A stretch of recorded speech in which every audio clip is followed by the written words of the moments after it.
Bonsoir chers internautes, j'espère que vous allez bien. Soyez les bienvenus dans PP News. Direction ADK Kwadiokro, un village où se procurer de l'eau potable est un véritable défi quotidien.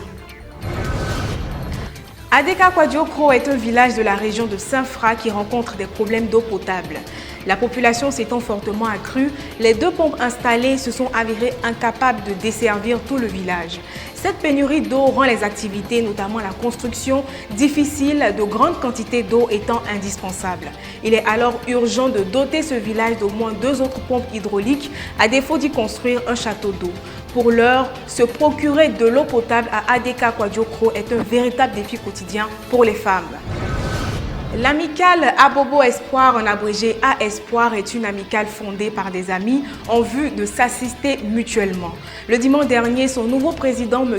Toulé Roland, a présenté ses vœux pour la nouvelle année 2020, incitant les membres à apporter de l'aide aux personnes en quête d'emploi. Cette année, l'objectif est d'épargner assez d'argent dans les caisses de l'amicale afin de créer des activités génératrices de revenus. Ces cotisations mensuelles qui s'élèvent à 1 000 francs pourront également aider les membres à faire face aux cas sociaux tels que les naissances, les décès et les cas de maladie. À l'instar de nombreux pays, la Côte d'Ivoire consacre une part importante de son budget à l'éducation. Même si ces efforts sont non négligeables, il faut reconnaître que de nombreux établissements scolaires restent dans un état de décrépitude depuis longtemps. C'est le cas de l'école primaire publique Konan Brindou qui, jusqu'à ce 4 janvier, ne dispose pas de clôture et comprend une salle de classe sans toiture servant de toilette aux populations environnantes. Alors que les enseignants et l'administration de l'EPP Konan Brindou semblent résignés au sort de l'école, le ministère de l'Éducation nationale devra se pencher réellement sur la situation. Terminons ce journal en beauté avec la fenêtre mariage. En ce début d'année, précisément le 2 janvier, Monsieur Diarra Aboudraman et Mademoiselle Yeye Assita ont célébré leur mariage religieux à la mosquée Ikam de Boaké.